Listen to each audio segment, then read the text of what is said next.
गीता में तो उनने 4-5 जगह कही है क्या कि किसी तत्वदर्शी संत को गुरु बनाओ। अरे भगवान उसके स्वरूप का ध्यान धरिए।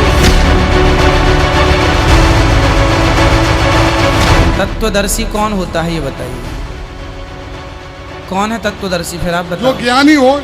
तो ज्ञानी तो आप भी हैं, आपके बच्चे हैं, तो आप अपने बच्चों को सही रास्ता बता रहे हैं, परवरिश कर रहे हैं, तो बच्चों के लिए तो आप सबसे बड़े ज्ञानी हैं, क्योंकि अपनी गृहस्थी आप भी चला रहे हैं। ज्ञानी कौन नहीं है? चींटी को भी ज्ञान है खाने का, पक्षी को भी ज्ञान है घोंसला बनाने का और बच्चे पैदा करने का। यहाँ जितने लोग बैठे हैं कौन मूर्ख है इनमें से? सब ज्ञानी हैं। आप किस ज्ञान की बात करते हैं? तत्वदर्शी कौन है? तत्वदर्शी भगवान ने गीता में तो कही है। देखो तत्व क्या होता है पहले समझो। कृष्णात् परम किमपि तत्वमहम न जाने। 25 तत्व होते हैं।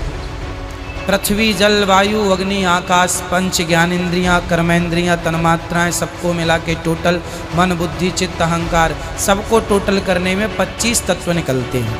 तो ये तत्व है। क्या तत्व है? पृथ्वी तत्व है, जल तत्व है, अग्नि तत्व है, वायु तत्व है ना। हमारी जो आँख है देखने का कार्य करती है, कान सुनने का कार्य करते हैं, नासिका सूंघने चमड़ी स्पर्श और इत्यादि, जिह्वा इत्यादि स्वाद का।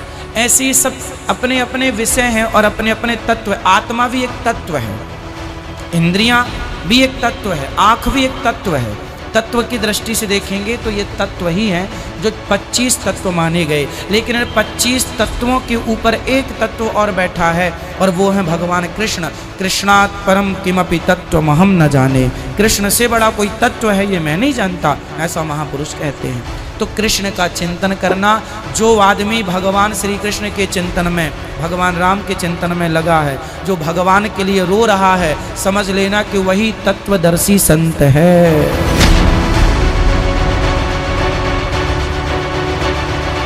दर्शकों, आइए अब आपको दिखाते हैं कि श्रीमद् भगवद गीता में तत्वदर्शी संत किसको बताया गया है। गीता ज्ञान दाता कहता है, अब उसकी पहचान भी बताता है कि वो तत्वदर्शी संत होगा कैसा।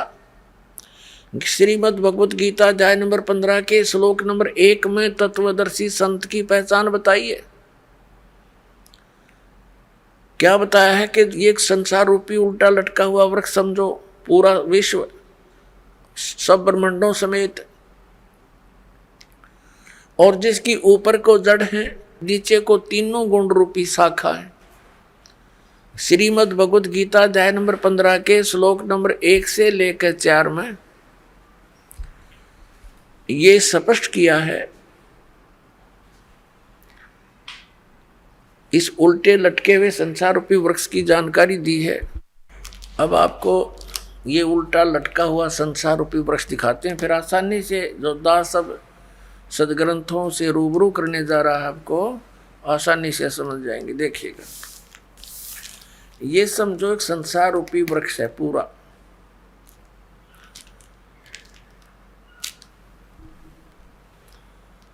ऊर्ध्व मूलम अधः शाखम। देखिए श्रीमद् भगवद गीता अध्याय नंबर 15 का ये पंचदशो अध्याय यानी 15वां अध्याय है। 15वां अध्याय है, ये इसका प्रथम श्लोक है। इसमें कहा कि ऊर्ध्व मूलम अधः शाखम अश्वत्थम प्राहु अव्यम छंदासी यस्य पर्णानि ये तम वेद स वेदवित्। ऊर्ध्व मूलम इसका अर्थ है कि ऊपर को जड़ और नीचे को शाखा। अधः माने नीचे होता है, ये भ्रमित है, इन्होंने गलत कर दिया। अधः माने ब्रह्मा रूप मुख्य शाखा वाले, नहीं। ये दूसरा अध्याय में 15वें अध्याय के दूसरे श्लोक में 2 बार अधः है, अधः अधः। इसका अनुवाद इन्होंने इसके अगले पृष्ठ पे किया है। अधः माने नीचे, अधः माने नीचे, अधः माने नीचे, ऊर्ध्व माने ऊपर, अधः माने नीचे, अधः माने नीचे। तो हम यहाँ इसको शुद्ध कर लेंगे, इन्होंने गड़बड़ कर दी थोड़ी सी, ये बेईमानी करके जान के समझ में ना आई। अब हम फिर 15वें अध्याय के प्रथम मंत्र में फिर आगे है। ऊर्ध्व मूलम ऊपर को जड़ और अधः शाखम नीचे को शाखा वाला, अश्वत्थम पराहु अव्यम ये संसार रूपी पीपल का अविनाशी वृक्ष कहा है। छंदासी यस्य प्रणानी इसके जो पत्ते आदि जो हैं इसके छंद हैं, विभाग हैं, पार्ट हैं। ये तम वेद उन सभी भागों को जो जानता है, तम उन उस अज्ञान अंधकार में छपे हुए उन सब विभागों को जानता है। स वेदवित वह वेद के तात्पर्य को जानने वाला है, अर्थात वो तत्वदर्शी संत है। ये देखिएगा, आदि पुरुष परमेश्वर रूप मूल वाले, ये भाव कहने का ये है कि ऊपर को जो जड़ है ये वाली, ये ऊपर को जो जड़ है ये तो समझो ऊर्ध्व मूलम तो है आदि पुरुष परमेश्वर यानी परम अक्षर ब्रह्म, ये तो है वो सच्चिदानंद घर ब्रह्म समझो, ये जड़ें तो। और ये तना अक्षर पुरुष, ये परम अक्षर पुरुष, ये तना अक्षर पुरुष। ये देखिएगा, ये पूर्ण ब्रह्म कहो, परमेश्वर कहो, परम अक्षर ब्रह्म कहो या सच्चिदानंद घन ब्रह्म कहो, ये जड़ें हैं। जैसे ये जड़, ओनली जड़, और फिर इसके बाहर जो जमीन से बाहर दिखाई देता है इसको पेड़ बोलते हैं। गीता ज्ञान दाता ने केवल इतना ही कहा कि ऊर्ध्व मूलम ऊपर को जड़ और नीचे को शाखा वाला, ये संसार रूपी पीपल का वृक्ष कहा है। और जो संत इसके सभी छंद यानी विभागों को जानता है, स वेदवित वो तत्वदर्शी संत है। परमेश्वर कबीर जी ने 600 वर्ष पहले आकर कहा था, तत्वदर्शी संत की भूमिका बताई थी अपने सच्चिदानंद घन ब्रह्म की वाणी में, अपने मुख कमल से बोलकर।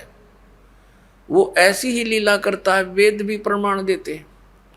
600 वर्ष पहले लगभग परमात्मा ने बताया था कि अक्षर पुरुष एक पेड़ है जो जमीन से बाहर दिखाई देता, उसको वृक्ष बोलते।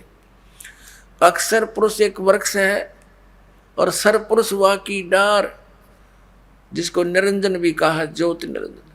और तीनों देवा रजगुण ब्रह्मा सतगुण विष्णु तम गुण शिव जी, तीनों देवा शाखा हैं और पात रूप संसार। अब गीता ज्ञानदाता कहता है कि जो इस संसार रूपी वृक्ष के जो ऊपर को जड़ नीचे को शाखा वाला उल्टा लटका संसार रूपी वृक्ष है, जो इसके सभी छंद यानी सभी विभागों को बता देगा, वो तत्वदर्शी संत है, वो वेद के तात्पर्य को जानने वाला है। अब देखिएगा, परमात्मा ने 600 वर्ष पहले बता दिया था कि अक्षर पुरुष एक पेड़ है, ज्योति निरंजन यानी सरपुरुष वा की डार और तीनों देवा शाखा है, ये पात रूप संसार। अब देखो, परमात्मा ने बताया कबीर अक्षर पुरुष एक पेड़ है, निरंजन वा की डार, इसको सरपुरुष भी कहते हैं ज्योति निरंजन को। और तीनों देवा रजगुण ब्रह्मा सतगुण विष्णु तमगुण शिव जी रूपी शाखा है, ये पात रूप संसार। ये देखिएगा, ये क्योंकि ये जमीन से ये प्रोक्ष है, पूर्ण परमात्मा तो गुप्त है। जमीन में जैसे जड़ प्रोक्ष होती है, जमीन में जैसे जड़ प्रोक्ष होती है। अब ये तना ये अक्षर पुरुष है, अक्षर पुरुष एक पेड़ है और सरपुरुष वह की डार, ये मोटी डार। सरपुरुष कहो, ज्योति निरंजन कहो, काल ब्रह्म कहो। और तीनों देवा रजगुण ब्रह्मा सतगुण विष्णु तमगुण शिव जी, ये शाखा है और पातरूप संसार। तो सच्चिदानंद घन ब्रह्म की वाणी में ये कंप्लीट ज्ञान लिखा हुआ है। गीता जी के अध्याय नंबर 4 के श्लोक नंबर 32 का ये निष्कर्ष है कि उस सच्चिदानंद घन ब्रह्म की वाणी में सब साधना यानी धार्मिक अनुष्ठानों की जानकारी बहुत विस्तार के साथ और यथार्थता से दे रखी है। उससे पूछो। और तत्वदर्शी संत की पहचान बता दी कि वो तत्वदर्शी संत बताएंगे तो कैसा होगा, वो जो संसार रूपी वृक्ष के सभी विभागों को बता देगा। स वेदवित, वह वेद के तात्पर्य को जानने वाला है, अर्थात वो तत्वदर्शी संत है। देखना, अब हम पढ़ रहे हैं, इन्हीं की वाणी पढ़ेंगे। आदि पुरुष परमेश्वर मूल वाले अधः शाखम, नीचे को शाखा, ये गलत अनुवाद किया है इन्होंने, बेईमानी कर रखी है। और संसार रूपी पीपल के वृक्ष को अविनाशी कहते हैं, वेद जिसके पत्ते कहे गए, संतों का अर्थ वेद कर दिया। और उस संसार रूप वृक्ष को जो पुरुष मूल सहित जड़ से लेकर और पत्तों तक, ये समझो, मूल सहित तत्व से जानता है, स वेदवित, वह वेद के तात्पर्य को जानने वाला है। वो तत्वदर्शी संत है, वो वास्तव में ज्ञानी तत्वदर्शी संत। अब इसको थोड़ा सा और आगे पढ़ेंगे, जैसे इस पुस्तक में आगे देखिए, अध्याय नंबर 15 के श्लोक नंबर, अब एक हमने पढ़ लिया, दूसरा देखो। इसमें लिखा है कि उस संसार रूपी वृक्ष की तीनों गुण रूप ये शाखाएं हैं। विषय पर वाला ये शाखाएं हैं, बस इतना ही लिखना था। नीचे और ऊपर फैली हुई, सर्वत्र नहीं, क्योंकि पृथ्वी लोक पर ये ज्ञान बोला जा रहा था। और श्री ब्रह्मा, श्री विष्णु, श्री रजगुण ब्रह्मा, श्री सतगुण विष्णु, श्री तमगुण शिव जी की जो पहुंच है, रीच है, उनकी जो पहुंच है, जो उनका प्रभुता है उनकी, वो केवल इन तीन लोकों पर है, पृथ्वी लोक, नीचे पाताल लोक और ऊपर स्वर्ग लोक। इन तीन लोकों पर इनकी प्रभुता है, यहाँ तक इनकी पहुंच है। ये एक एक विभाग के मंत्री हैं। और पृथ्वी लोक पर यूँ बोला जा रहा है क्या ना, ऊपर और नीचे, यानी स्वर्ग और नीचे पाताल तक इनकी क्षमता है, रजगुण ब्रह्मा, सतगुण विष्णु, तमगुण शिव जी की। देखना, श्रीमद् भगवत गीता अध्याय नंबर 15 का हम श्लोक नंबर अब दूसरा पढ़ रहे हैं। उस संसार वृक्ष की तीनों गुण रूप शाखा, ये है अधः च ऊर्ध्वम प्रसरता, तस्य शाखा गुण प्रवर्धा। अब यहाँ तीनों गुण रूप जल से बड़ी हुई शाखाएं नहीं है, ये है विषय पर वाला शाखा, विषय विकारों की शाखाएं हैं, ऐसा समझो। इन्हें गलत कर रखा है। नीचे और ऊपर, सर्वत्र नहीं, नीचे और ऊपर फैली हुई है। और मनुष्य लोक में, यहाँ पृथ्वी लोक पर कर्मों के अनुसार बांधने वाली, यानी कर्मों के आधार पर ये हमें सुनियोजित रखने वाली भी मुख्य कारण है। मूलानी माने जड़ हैं, ये मुख्य कारण है। नीचे और ऊपर, सभी लोकों में नहीं, केवल नीचे ऊपर फैली हुई है। यहाँ एक शब्द है तीनों गुण रूप शाखा। अब रजगुण ब्रह्मा है, सतगुण विष्णु, तमगुण शिव जी, ये कंसेप्ट क्लियर करना पड़ेगा। एक तो बहुत ही सिंपल सा देखिए आप, रजगुण ब्रह्मा है, यही तीनों गुण है, यही तीन देवता, इन्हीं पुराणों में देखिएगा। ये गीता प्रेस गोरखपुर से प्रकाशित है, मार्कंडे पुराण।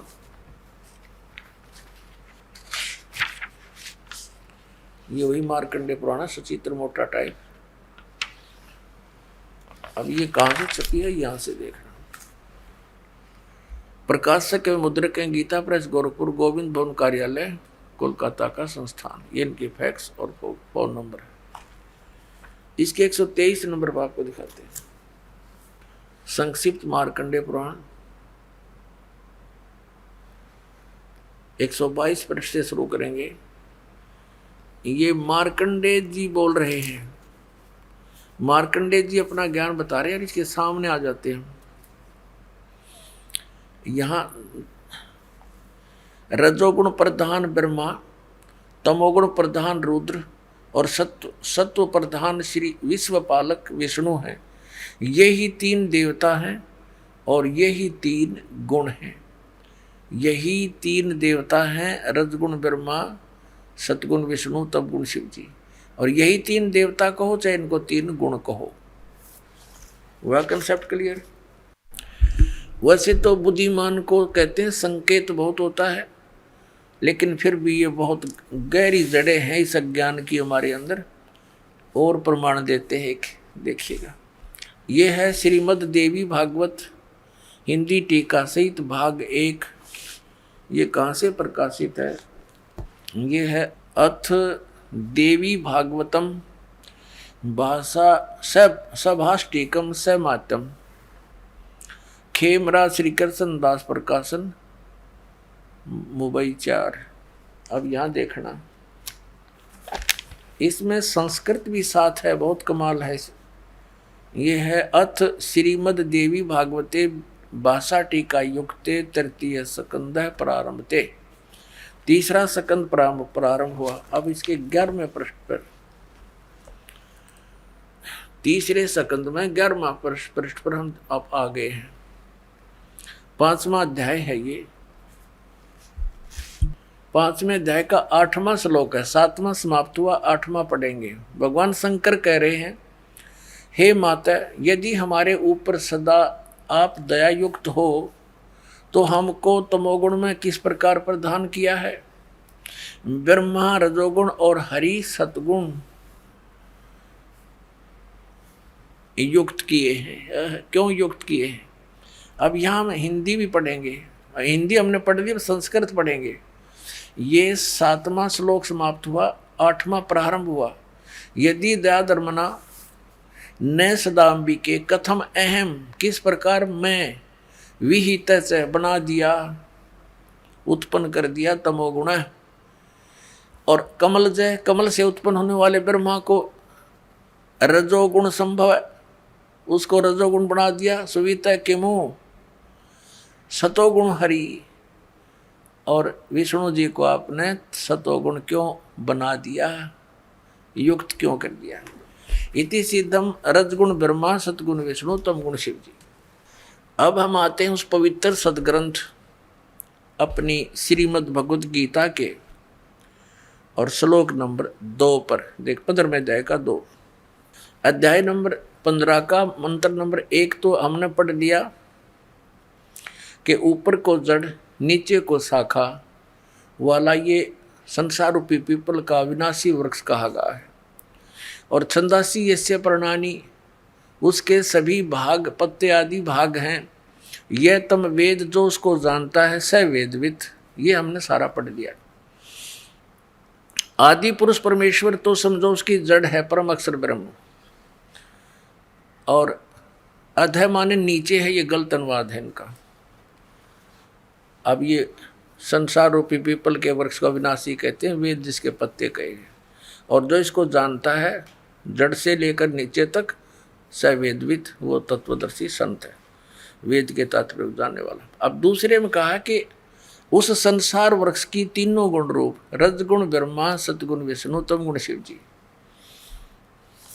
ये विषय वासना रूपी शाखाएं समझो, और ये नीचे और ऊपर फैली हुई है, सर्वत्र नहीं। ये मनुष्य लोक में कर्मानुसार भी यही हमें सुनियोजित रखते हैं, जैसा जिसका कर्म है वैसा ही देते रहते हैं।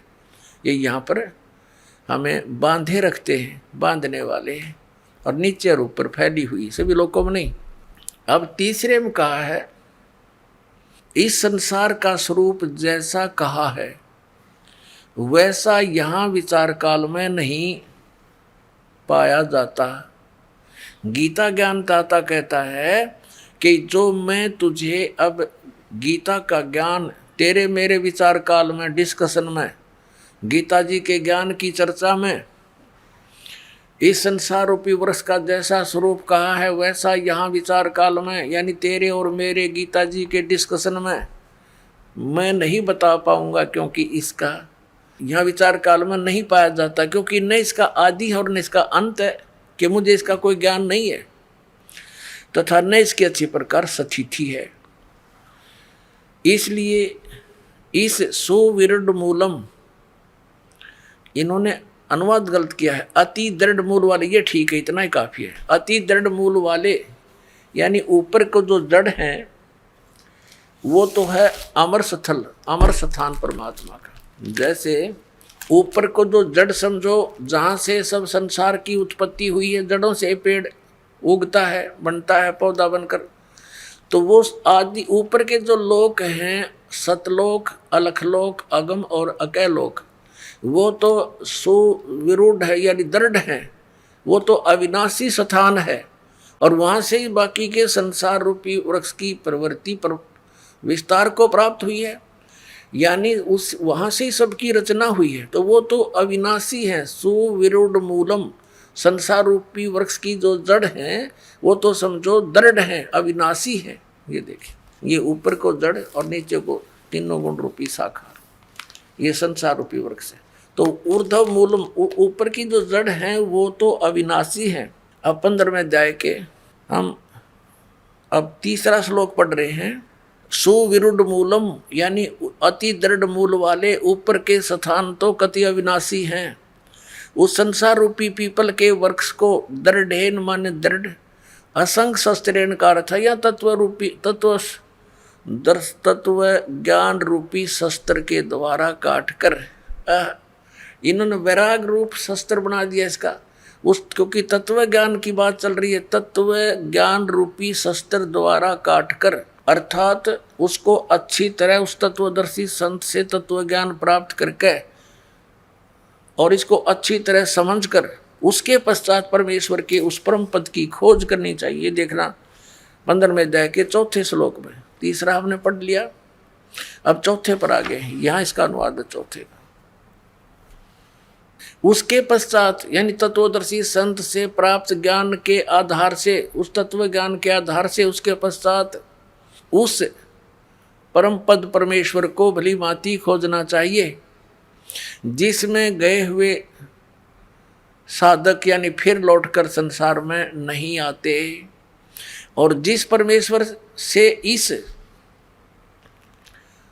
पुरातन यानी पुराने संसार रूपी वृक्ष की प्रवृत्ति विस्तार को प्राप्त हुई है, यानी जिस परमात्मा ने सब ब्रह्मांडों की रचना की है, उसी आदि पुरुष नारायण के परम अक्षर ब्रह्म के सच्चिदानंद घन ब्रह्म की मैं शरण हूँ, इस प्रकार दृढ़ निश्चय करके परमेश्वर का मनन और निधि ध्यान करना चाहिए। परपदे माने उसकी पूजा करनी चाहिए। अब श्रीमद् भगवत गीता जी अध्याय नंबर 15 के श्लोक नंबर 1 से 4 में ये स्पष्ट हो गया। एक तो तत्वदर्शी संत कौन होगा जो ये विभाग बता देगा संसार रूपी वृक्ष की कौन कौन से पार्ट हैं, और फिर बताया उसके पश्चात परमेश्वर के उस परम पद की खोज करनी चाहिए, जहाँ जाने के बाद साधक फिर लौटकर कभी संसार में नहीं आते। उनका जन्म और मृत्यु का दीर्घ रोग नाश हो जाता है, क्योंकि श्रीमद् भगवत गीता एक आदरणीय ग्रंथ है और इसमें गीता ज्ञानदाता ब्रह्म है, और ब्रह्म कह रहा है कि ना इसमें जय राम जय जय राम का कोई नाम जाप करने का आदेश है, इसमें केवल एक ओम मंत्र है। कहते मेरा सिमरन है ओम मंत्र का। फिर ये जोर देकर कहता है कि मेरे सिमरन से ओम के नाम के जाप से ब्रह्मलोक प्राप्ति होगी, मुझे प्राप्त होगा, और मुझे काल को प्राप्त होकर प्राणी फिर जन्म मृत्यु में, क्योंकि इसकी भी जन्म मृत्यु। इसलिए 7वें अध्याय के 18वें श्लोक में अपने गति को भी अनुत्तम यानी घटिया कहा है। इसलिए इसने कहा कि तू 18वें अध्याय के 62वें श्लोक में 15वें अध्याय के 4थे श्लोक में कि तत्वदर्शी संत की प्राप्ति के पश्चात परमेश्वर के उस परम पद की खोज करनी चाहिए, जहां जाने के बाद साधक फिर लौट कर वापस नहीं आते। 18वें अध्याय के 62वें श्लोक में कहा कि सर्वभाव से अर्जुन तो उस परमेश्वर की शरण में जा, उस परमेश्वर की कृपा से ही तो परम शांति को और सनातन परम धाम को प्राप्त होगा, अर्थात फिर तेरी मृत्यु कभी नहीं होगी, सदा के लिए सुखी हो जाएगा। तो उसके लिए बताया है कि मैं नहीं जानता उस परम अक्षर ब्रह्म की साधना के बारे में। 4थे अध्याय के 32 और 34 श्लोक का निष्कर्ष है कि जो ज्ञान सच्चिदानंद घन ब्रह्म ने अपने मुख कमल से आकर बोला है यहां पर, और उसके द्वारा बोली गई वो अमृत वाणी में जो ज्ञान है, कबीर वाणी में, वो तत्व ज्ञान है। और चौथे अध्याय के 34वें श्लोक में कहा कि उस तत्व ज्ञान को तो तत्वदर्शी संतों के पास जाके समझ, उनको प्रणाम कर, वो तत्वदर्शी संत तुझे फिर उस तत्व ज्ञान को बताओगे। अब 17वें अध्याय के 23वें श्लोक में कहा कि सच्चिदानंद घन ब्रह्म के पाने का इस 3 मंत्र का जाप है ओम, तत् और सत। ओम तो सीधा है, तत् और सत गीता ज्ञान दाता को पता नहीं, कि ये बताओगे वो तत्वदर्शी संत, उनसे पूछ ले। तो ये दास है वो तत्वदर्शी संत इस वर्तमान में। आपको कब ये बात विश्वास होगा इस दास की, वो आपके भाग्य पर निर्भर करता है, परमात्मा की रजा पर निर्भर करता है।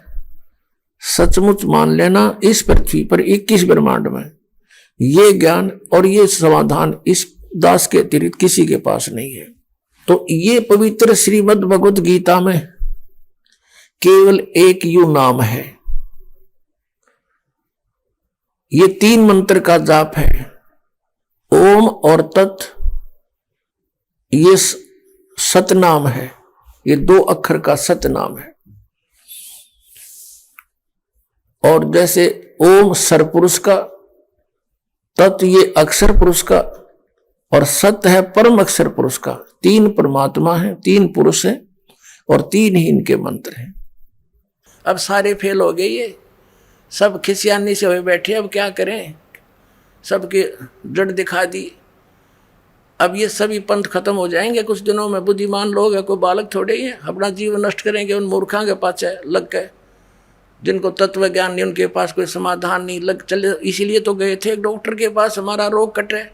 अब पता लग गया उसने तब राख की पुड़िया बांध रखी है, दवाई है ही नहीं, तो कौन मरेगा उनको खाकर। अपने आत्माओं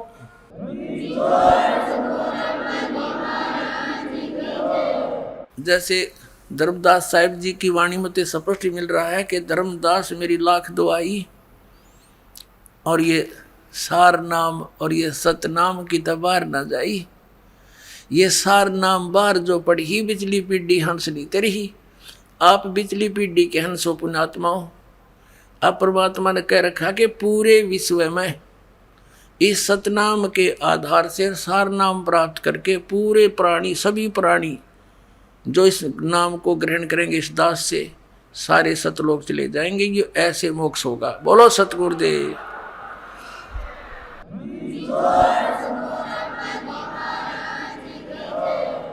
अपनात्माओं, ये सुबह का चला हुआ प्रसंग अब 4 घंटे में 5 घंटे में जाकर सेट हुआ है, क्योंकि ये कोई रामायण की कथा तो है नहीं, सब ने पता है। किसी तरह सुना हुआ 8 घंटे में चलो भाई डोल डाल पीट के। ये तो तत्व ज्ञान है और PhD करवानी है आपको इसकी, और फिर तो बात तक खत्म हो जाएगी, निरसंशय हो जाएंगे। कोई भी कुछ कहे नहीं, भक्ति यही है, यही नाम है, और फिर मोक्ष होया पड़ा, फिर तो बात तक खत्म है। मालिक का आदेश इस नाम के जाप करने वाला सब पार हो जाएंगे। बोलो सतगुरुदेव।